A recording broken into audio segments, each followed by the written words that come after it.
What you wanna know?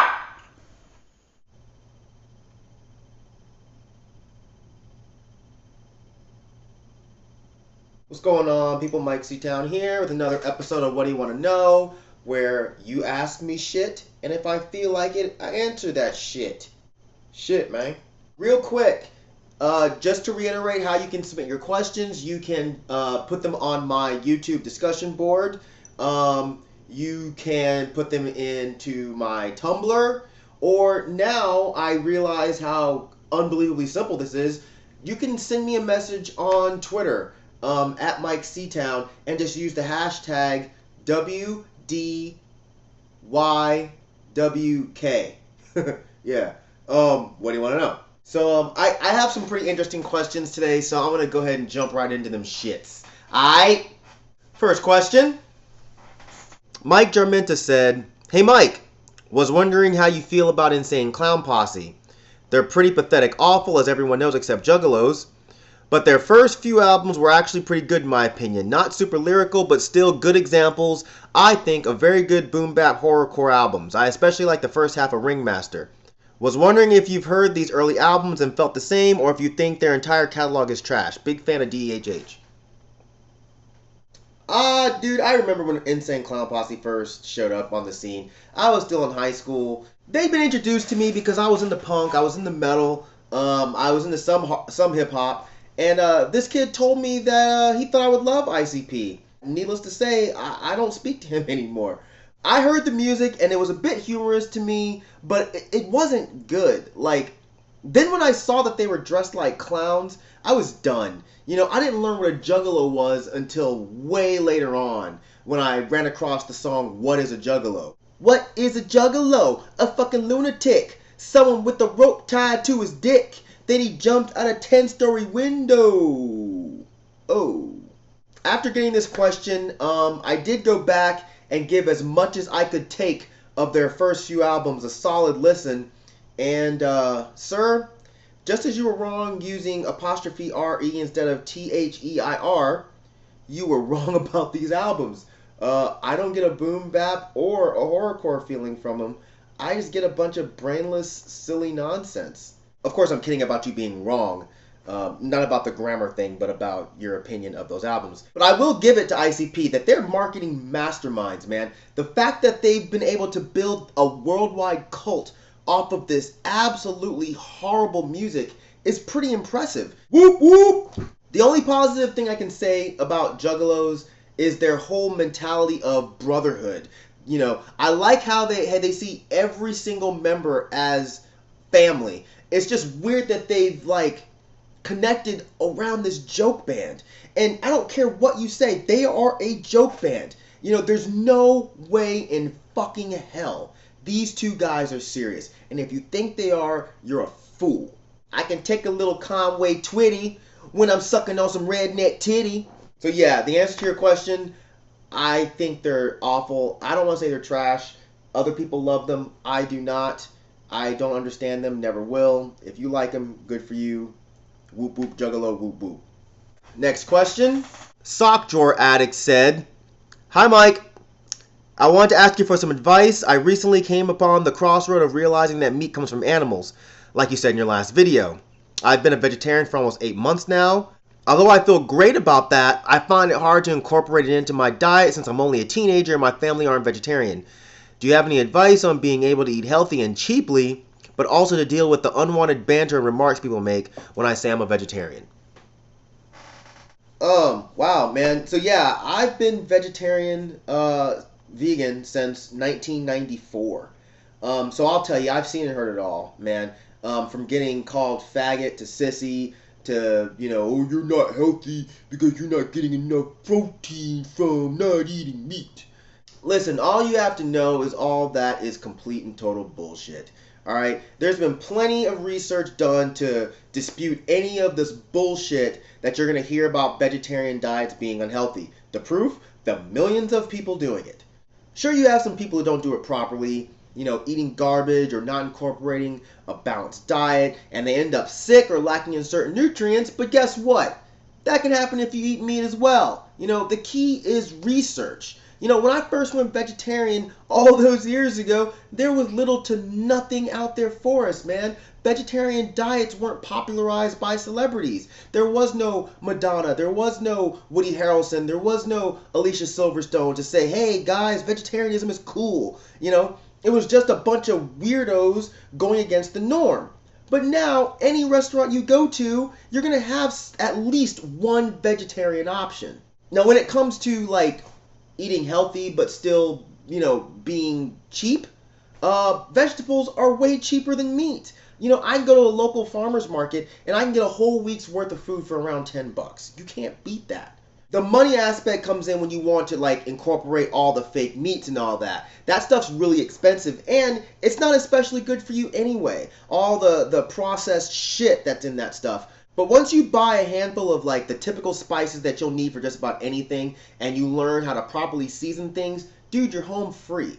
So what I suggest to you, invest in a few cookbooks. You know, learn how to make some good meals for yourself. Veganomicon is probably the best out there. Post-Punk Kitchen, I'll put a link in the description box down there. But they have the best veggie recipes on the net. As far as how you deal with remarks, man, the same way you deal with ignorance in any other arena. You know, some people can be educated, some just have to be dismissed, and unfortunately, I found when it comes to animal rights, vegetarian issues, most people just have to be dismissed. When it comes to the people who are willing to have a rational discussion about the topic, you know, I tell them, I look at it like animals are similar to children. You know, they look to those who are of a higher understanding or higher intelligence level for protection and nurturing. And when we decide to turn our backs and treat them like property, abuse and murder them, it's just wrong to me. At that point, it's a matter of taking advantage of beings that you feel are less important than you. You know, just because you're smarter doesn't mean that your life is more valuable. The funny thing is, you know, you love your dogs, you love your cats, you know, you have fundraisers and you vote on laws to prohibit their abuse, but your average person doesn't give a shit about, you know, cows or chickens or pigs, all of which I find to be just as beautiful or cute as domesticated animals. We balk at the idea of eating cats, but why is that so different than eating a cow? They're just another member of the animal species, and fundamentally there's really not much of a difference. People that try to argue that point sound as ridiculous to me as someone trying to force the claim that there are major fundamental differences between, you know, human beings, between, say, Caucasians and Mexicans. You know, enough of a difference to warrant one race being superior to another. You know, it's all stupid to me.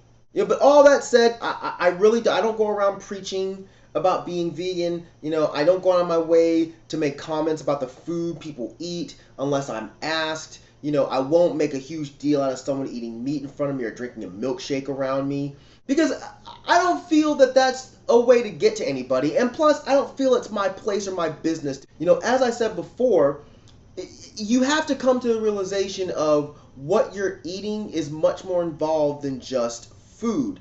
And either you care or you don't. If you care, great. I'm happy to give you other options on diet and lifestyle. If you don't care, man, that's fine too. That's your business. I'm not going to criticize or judge someone based on that. I do, however, wish that carnivores behave the same way. You know, I find it odd that meat eaters always feel so much more offended by vegetarian diets than the opposite. You know, my diet doesn't affect you in any way, shape, or form, so why do you care what I eat? It's just like dudes who are bothered by, like, gay men. In both of these situations, it's more meat for you, fellas. You know? Sorry, ladies, I'm totally joking, but you get the picture. All I can say is, dude, keep at it. It'll be difficult in the beginning, just like any life change, but you'll learn to adapt, you'll learn to improvise, you know, and that's when things will get really fun. So, you know, hopefully this helped. Next question. Alex Fallow said, "Hey Mike, I'm not sure if you saw this or not, but TND, the Needle Drop, did a 5 Pillars of Death Metal video for Ox.tv. I was wondering what your 5 Pillars of Death Metal would be. Thanks." I've never heard of this 5 Pillars of Death Metal thing Fantano did, so I just watched it. And first thing I noticed is he's wearing sunglasses inside. That's one of life's biggest no-nos, Fantano. Or is this some kind of requirement for doing these 5 pillars of death metal videos? If so, hold on one second.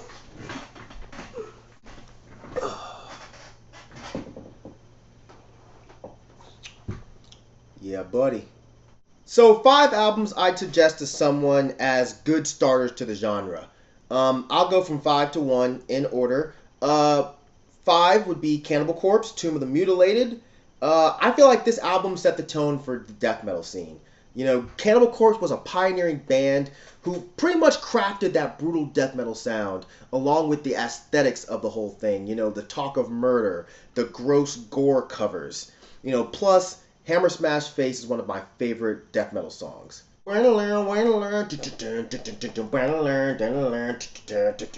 Number 4 would have to be Death Human.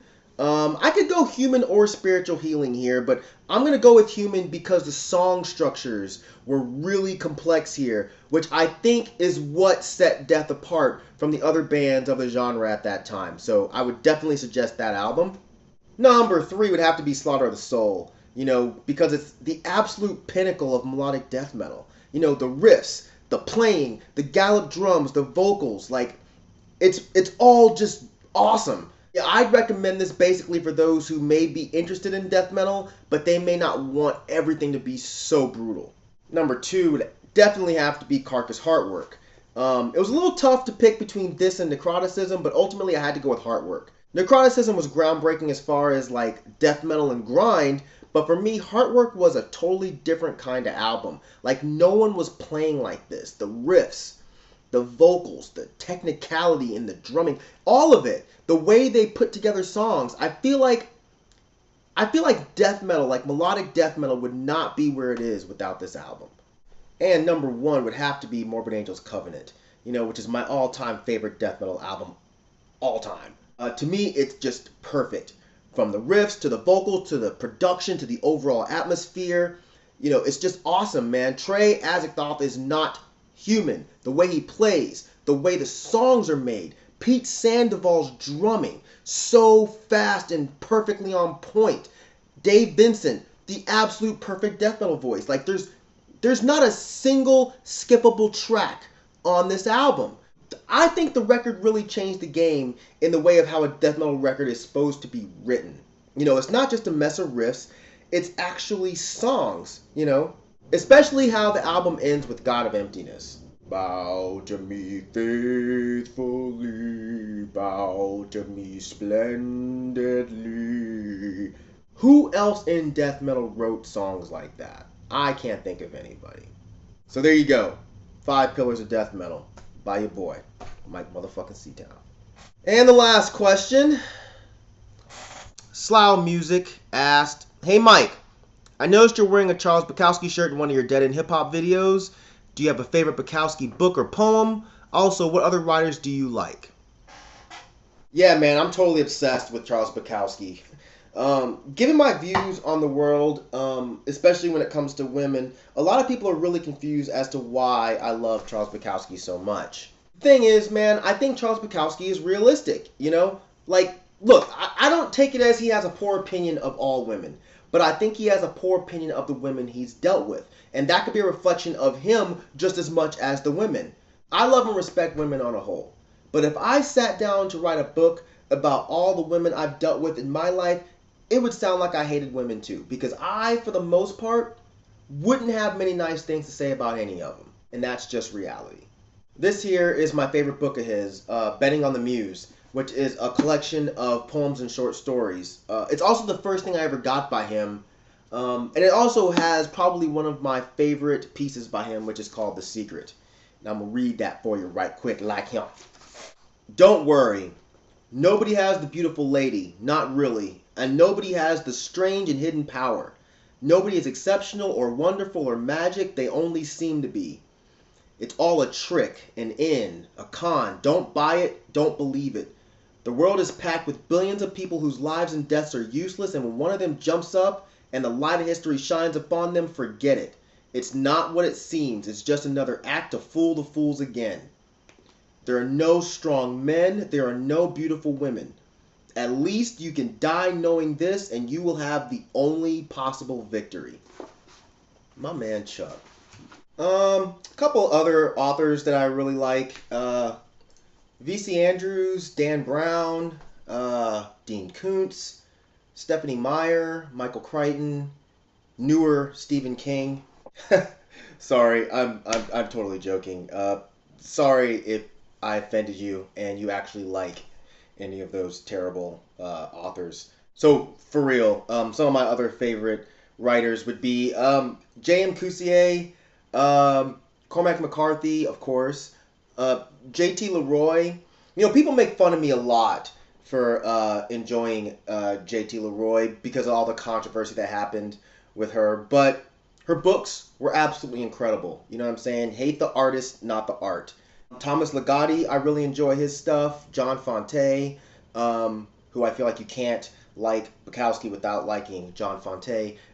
T.S. Eliot, I enjoy a lot of his poems. Octavio Paz, as corny as it sounds, I actually do enjoy Langston Hughes quite a bit, even though I'm pretty sure as a black male you're kind of required to like Langston Hughes. But no, I really do enjoy his poems. I think he has an amazing way with words. I actually used to like Palahniuk before he fell off like a motherfucker.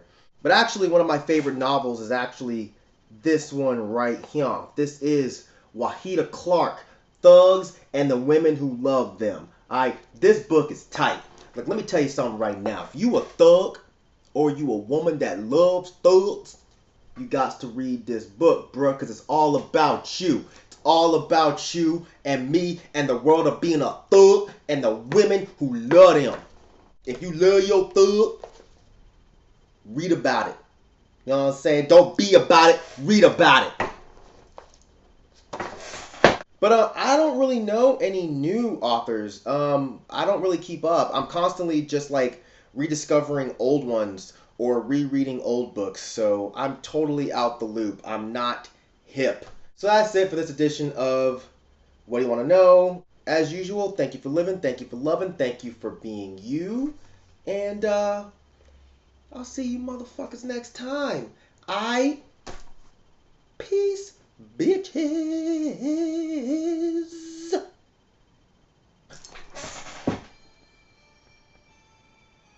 It's that Freddy Krueger type shit, you know what I'm saying? You know what I'm saying? All up in your dreams and whatnot, you know?